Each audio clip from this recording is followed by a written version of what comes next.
Prep Joy current affairs में आपका स्वागत है। करंट अफेयर्स सीखने के लिए हमारे चैनल को सब्सक्राइब करें और www.prepjoy.com पर भी जाएं। आज का विषय है 24 नवंबर current affairs Hindi notes. Oman legends league cricket के उद्घाटन सत्र की मेजबानी करेगा। लेजेंड्स क्रिकेट लीग, एक पेशेवर क्रिकेट लीग, ने घोषणा की है कि लीग का उद्घाटन सत्र होने वाला है ओमान के अल अमराट क्रिकेट स्टेडियम में। LLC के पहले सीजन में भारत, पाकिस्तान, श्रीलंका, ऑस्ट्रेलिया, इंग्लैंड, अन्य क्रिकेट देशों के पूर्व क्रिकेटर शामिल होंगे, जिन्हें भारत, एशिया और बाकी दुनिया का प्रतिनिधित्व करने वाली 3 टीमों में विभाजित किया गया है। रवि शास्त्री पिछले सप्ताह लीग में आयुक्त के रूप में शामिल हुए। रेल मंत्री ने भारत गौरव ट्रेनें शुरू करने की घोषणा की। रेल मंत्री अश्विनी वैष्णव ने आज थीम आधारित टूरिस्ट सर्किट ट्रेन भारत गौरव ट्रेन शुरू करने की घोषणा की। ये ट्रेनें भारत और दुनिया के लोगों को भारत की समृद्ध सांस्कृतिक विरासत और शानदार ऐतिहासिक स्थानों को दिखाने के लिए प्रधानमंत्री के दृष्टिकोण को साकार करने में मदद करेंगी। इसके द्वारा पर्यटन क्षेत्र के पेशेवरों की मुख्य ताकत का उपयोग पर्यटन सर्किटों को विकसित पहचानने और भारत की विशाल पर्यटन क्षमता का दोहन करने के लिए थीम आधारित ट्रेनों को चलाने के लिए किया जाएगा। नीति आयोग ने SDG अर्बन इंडेक्स और डैशबोर्ड 2021-22 का उद्घाटन जारी किया। नीति आयोग ने 23 नवंबर 2021 को SDG अर्बन इंडेक्स और डैशबोर्ड 2021-22 का उद्घाटन किया। सूचकांक और डैशबोर्ड भारत जर्मन विकास सहयोग की छत्रछाया में नीति आयोग GIZ और BMZ सहयोग का परिणाम है। शहरी क्षेत्र की श्रेणी में शिमला शीर्ष पर रहा, उसके बाद कोयम्बटूर और चंडीगढ़ का स्थान रहा। सबसे नीचे मेरठ और धनबाद रहे। AIR और दूरदर्शन ने UNESCO ABU peace media awards 2021 में कई पुरस्कार जीते। मलेशिया के कुआलालंपुर में हाल ही में आयोजित ABU UNESCO peace media awards 2021 में क्रमशः दूरदर्शन और ऑल इंडिया रेडियो को कई पुरस्कार मिले। दूरदर्शन के कार्यक्रम DEF in Italy leading the way ने living well with super diversity श्रेणी के तहत एक पुरस्कार जीता।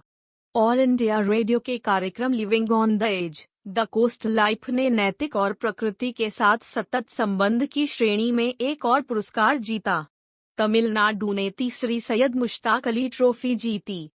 तमिलनाडु ने 22 नवंबर 2021 को कर्नाटक को हराकर सैयद मुश्ताक अली ट्रॉफी जीती। तमिलनाडु ने अपना तीसरा सैयद मुश्ताक अली ट्रॉफी खिताब जीता।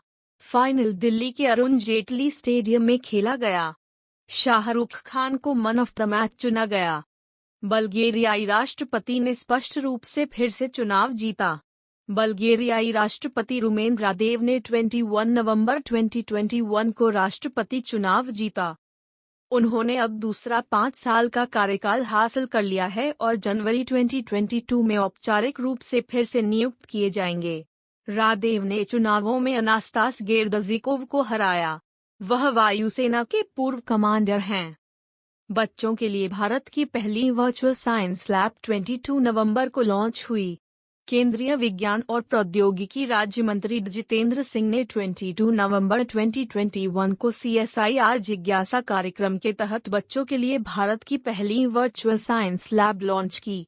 यह देश भर के वैज्ञानिकों के साथ छात्रों को भी जोड़ेगी। यह स्कूली छात्रों के लिए प्रयोगशाला अनुसंधान के साथ कक्षा में सीखने की सुविधा प्रदान करेगा। लक्षित दर्शक कक्षा 6 से 12 के छात्र हैं।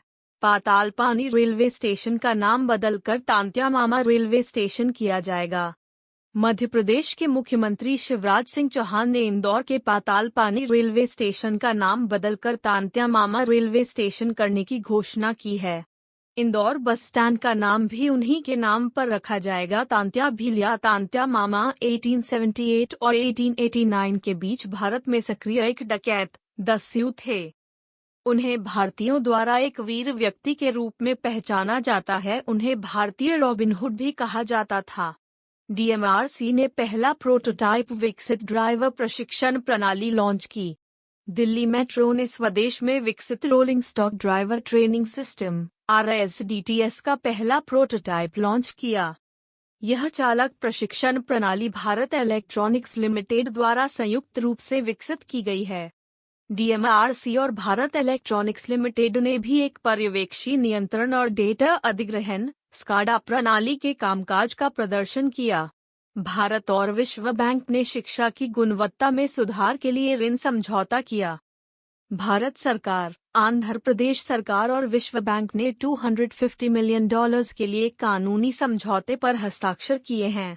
इसे एक परियोजना के लिए हस्ताक्षरित किया गया है जिसका उद्देश्य आंध्र प्रदेश राज्य में 50 लाख से अधिक छात्रों के लिए सीखने की गुणवत्ता में सुधार करना है। स्कूली शिक्षा के सभी ग्रेड और चरणों के छात्र इस परियोजना से लाभान्वित होंगे। वीडियो देखने के लिए धन्यवाद। यदि आपके पास हमारे लिए कोई सुझाव है तो कमेंट करें। अगर आपको वीडियो पसंद आया है और इसे अधिक देखना चाहते हैं तो लाइक बटन पर क्लिक करें और भविष्य के वीडियो के अधिक अपडेट प्राप्त करने के लिए सब्सक्राइब बटन पर क्लिक करें।